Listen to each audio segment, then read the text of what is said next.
Dear student, आज हम पढ़ेंगे मैकेनिज्म ऑफ ब्रीथिंग यानी सांस लेने का तरीक़ाकार किस तरह है। अब आते हैं ब्रीथिंग की तरफ। यानी ब्रीथिंग के दो स्टेजेस होते हैं। एक को हम इंस्पायरेशन यानी सांस के लेने को हम इंस्पायरेशन या इनहेलेशन भी कह सकते हैं।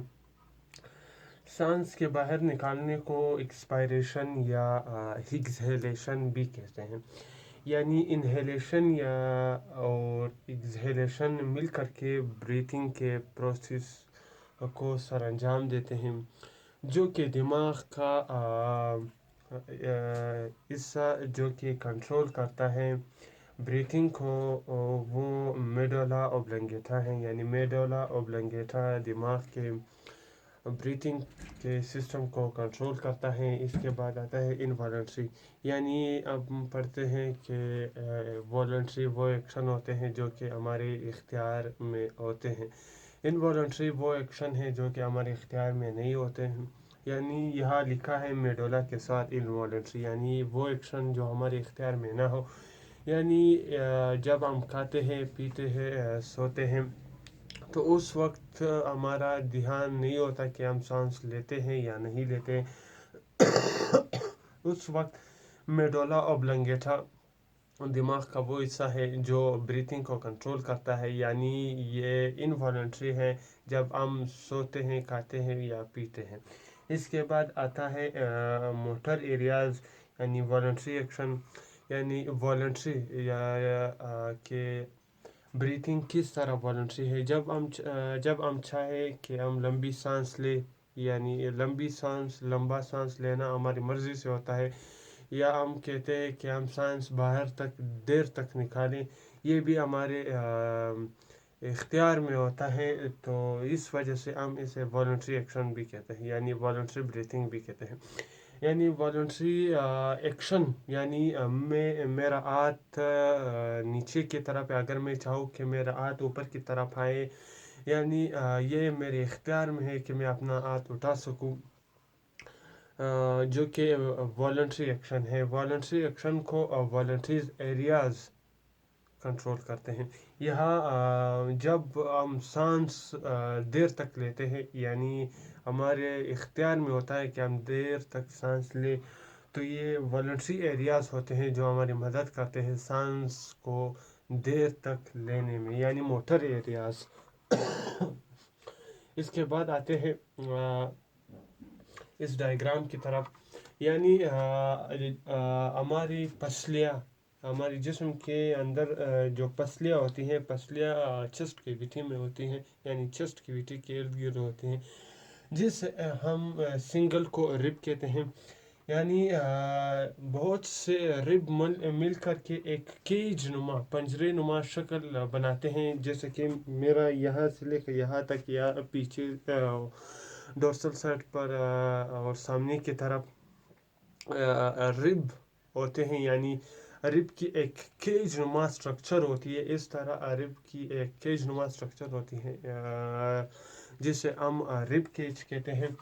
रिब केज के अंदर हमने पढ़ा है कि लंग प्रोटेक्टेड होता है, यानी लंग महफूज होता है। यहाँ मैंने बताया कि ये रिब है, यानी ये स्ट्रक्चर बहुत से रिब मिल करके एक केज नुमा स्ट्रक्चर बनाते हैं, जिसे हम रिब केज कहते हैं।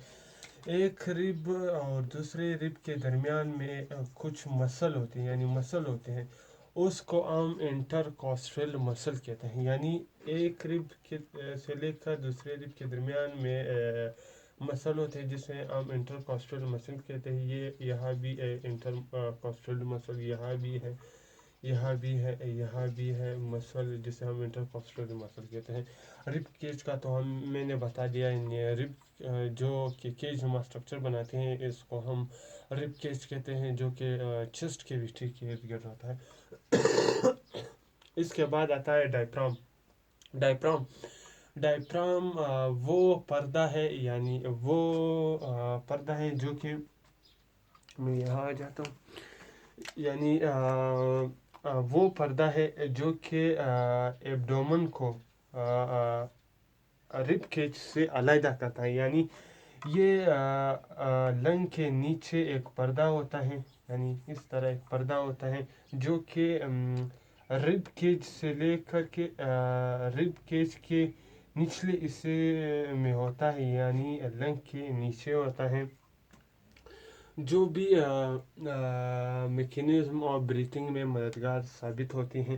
یہاں اس کے بعد آتا ہے والیوم آف رب کیج۔ والیوم آف رب کیج اب میکینزم یعنی انہیلیشن اور ایگزیلیشن میں پڑھیں گے، پریشر آف رب کیج یعنی رب کیج کا جو پریشر ہے وہ بھی یہاں پڑھیں گے۔ آتے ہیں اب انہیلیشن کی طرف، یعنی جب ہم سانس لیتے ہیں، یعنی جب ہم سانس لیتے ہیں، سانس کے لینے سے لنگ کا سائز بڑا ہو جاتا ہے۔ لنگ کا سائز کا بڑا ہونے کی وجہ سے یہ رب کیج یعنی پسلیوں پر پریشر ڈالتا ہے، جو کہ پسلیوں کو پیچھے کی طرف دھکیلتا ہے۔ یعنی میں سانس لیتا ہوں، جب میں سانس لیتا ہوں تو لنگ جو کہ رب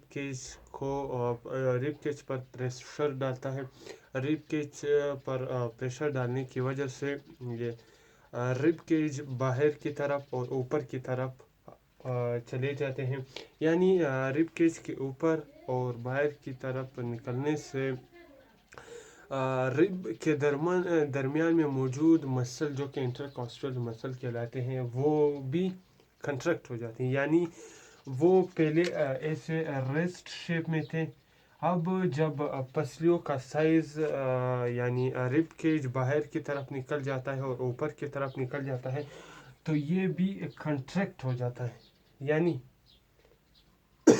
یعنی اس کا سائز نارمل سائز سے بڑھ جاتا ہے۔ اس کے بعد آتا ہے رب کیج۔ جب ہم سانس لیتے ہیں، یہ تو میں نے بتا دیا، جب ہم سانس لیتے ہیں تو رب کیج باہر کی طرف نکلتا ہے اور اوپر کی طرف نکلتا ہے۔ اس کے بعد آتا ہے ڈائفرام، یعنی جب یہ پھول جاتا ہے، یعنی لنگ پھول جاتا ہے، رب کیج بھی باہر کی طرف یعنی اوپر کی طرف اور باہر کی طرف نکل جاتا ہے، یہاں موجود ڈائفرام ہوتا ہے، یعنی اس کا سائز کے بڑھنے کی وجہ سے یہ اس پر بھی پریشر ڈائفرام پر بھی پریشر ڈال دیتا ہے، جو کہ سائز میں کنٹریکٹ ہو جاتا ہے۔ یہاں والیوم آف رب کیج یعنی یہ پسلیاں ہیں یعنی رب کیج ہیں، اب اس کا سائز کم ہے، جب یہ پھول جاتا ہے یعنی لنگ پھول جاتا ہے، یہ اس پر پریشر ڈالتا ہے، یعنی رب کیج پر جب پریشر ڈلتا ہے تو وہ باہر کی طرف نکل جاتے ہیں، جس کے نتیجے میں رب کیج کے اندر سپیس زیادہ ہو جاتی ہے۔ یہاں اس کے بعد پڑھتے ہیں پریشر آف رب کیج، یعنی رب کیج کا پریشر رب کیج کا پریشر کس طرح زیادہ ہوتا ہے یا کم ہوتا ہے۔ جب یہ رب کیج جب لنگ کا پریشر زیادہ ہو، لنگ کی پریشر کی زیادتی کی وجہ سے، یعنی لنگ کی پریشر کی زیادتی کی وجہ سے رب کیج کا پریشر کم ہوتا ہے، یعنی لنگ کا پریشر زیادہ ہے، لنگ کا پریشر زیادہ ہے، جس کی وجہ سے رب کیج پھول جاتا ہے یعنی باہر کی طرف نکل جاتا ہے۔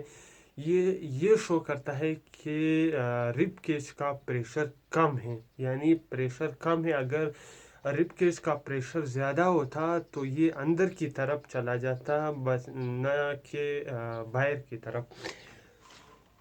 رب کیج کا پریشر اگر ہم دیکھیں لنگ کے پریشر سے تو وہ لنگ کے پریشر کے مقابلے میں کم ہے، یعنی کیونکہ لنگ کا پریشر زیادہ ہوتا ہے، اس وجہ سے رب کیج باہر کی طرف نکل جاتے ہیں۔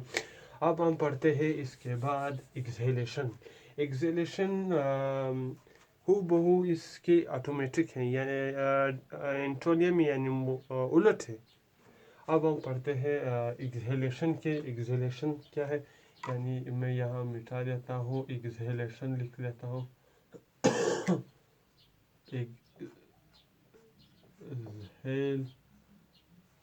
ایگزیلیشن एक्सहेलेशन। इसके बाद मैं वो बाकी भी मिटा देता हूँ। अब आते हैं एक्सहेलेशन, यानी सांस को बाहर निकालना, यानी सांस को किस तरीके से बाहर निकालते हैं। मैंने कहा था कि ये इनहेलेशन के अपोजिट है, यानी मुखालिफ है। एक्सहेलेशन में जो होता था उसके उलट यहाँ होता है। यहाँ रिब केज के दरमियान मौजूद मसल, इंटरकॉस्टल मसल रिलैक्स हो जाते हैं। वहाँ मैंने कहा था कि जब रिब केज बाहर की तरफ और ऊपर की तरफ निकल जाते हैं तो रिब के दरमियान मौजूद मसल कंट्रैक्ट हो जाता है। यहाँ चूँकि रिब केज अंदर की तरफ और नीचे की तरफ आ जाता है, जिसकी वजह से इंटरकॉस्टल मसल का साइज़ कम हो जाता है, यानी कंट्रैक्ट से रिलैक्स हो जाता है। यानी इंटरकॉस्टल मसल यहाँ रिलैक्स हो जाते हैं, क्योंकि रिब केज अंदर की तरफ आ जाता है और ऊपर से नीचे की तरफ आ जाता है। यहाँ रिब केज की बात यानी अंदर लंग में ऑक्सीजन यानी हेयर की कमी की वजह से, हेयर की प्रेशर की कमी की वजह से रिब केज अंदर की तरफ आ जाता है और ऊपर से नीचे की तरफ आ जाता है। यहाँ डायफ्राम यहाँ सांस लंग जो कि सांस से फूला हुआ था, रिब केज को बाहर की तरफ निकाला हुआ था और डायफ्राम कंट्रैक्ट शेप में था। क्योंकि जब रिब केज अपने पीक से पर पहुंच चुका, फिर उसके बाद रिब केज का प्रेशर ज़्यादा हुआ लंग्स पर, यानी रिब केज ने ज़्यादा प्रेशर लगाया लंग पर प्रेशर की लगाने की वजह से लंग में मौजूद एयर आहिस्ता आहिस्ता कम होता गया, यानी लंग का साइज कम हुआ, क्योंकि अब एक्सहेलेशन में रिब केज का प्रेशर लंग के प्रेशर से ज़्यादा हुआ, जिसकी वजह से लंग का साइज़ थोड़ा कम हुआ और रिब केज के दरमियान मौजूद मसल की फ्लेक्सिबिलिटी अब ख़त्म हुई, यानी वो कंट्रैक्ट से रिलैक्स में आ गया। रिब केज जो कि बाहर और ऊपर की तरफ निकला हुआ था वो दोबारा नॉर्मल होने की कोशिश करेगा, यानी अंदर की तरफ और नीचे की तरफ आएगा, जिसके बाद यहाँ मौजूद डायफ्राम भी कंट्रैक्ट स्टेट से रिलैक्स स्टेट में आ जाएगा, यानी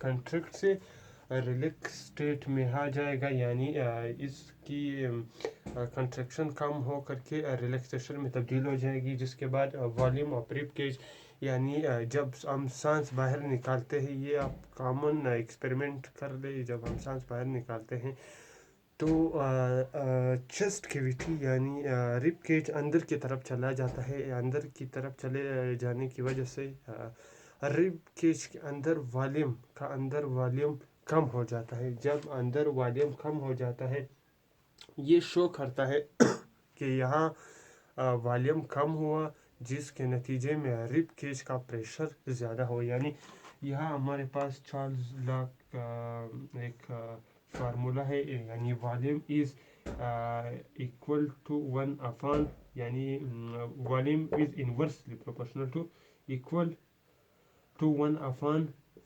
प्रेशर, यानी अगर ये वॉल्यूम ज़्यादा होता है तो प्रेशर कम होगा, अगर प्रेशर ज़्यादा होता है तो वॉल्यूम कम होगा। यानी यहाँ वॉल्यूम डिक्रीज़ हुआ, कम हुआ, तो प्रेशर क्या होगा, ज़्यादा होगा।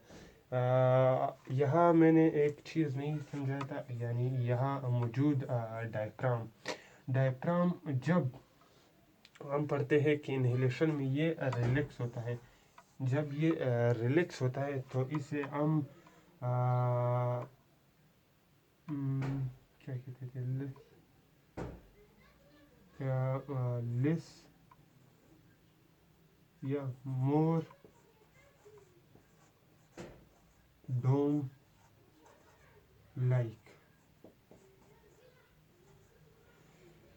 ये रिलैक्स के लिए इस्तेमाल होता है। इसके बाद आता है लेस डोम लाइक, जो कि कंट्रैक्ट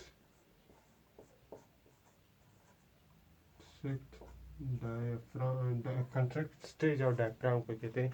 यानी ये जब डायफ्राम रिलैक्स हो, डायफ्राम कब रिलैक्स होता है, यानी ये एक्सहेलेशन में रिलैक्स होता है, तो इस स्टेज में डायफ्राम के रिलैक्सेशन को डोम लाइक कहते हैं। जबकि इनहेलेशन में ये कंट्रैक्ट होता है, तो उस वक्त ये इसका शक्ल कुछ इस तरह हो जाता है, तो तब उसे हम लेस डोम लाइक कहते हैं। उम्मीद करता हूँ कि आपको ये वीडियो अच्छी तरह से समझ आ चुकी होगी। अगर आपको मेरी वीडियो अच्छी लगी है तो मेरी वीडियो को लाइक करें, चैनल को सब्सक्राइब करें, आपकी बड़ी मेहरबानी होगी। Thank you, good bye.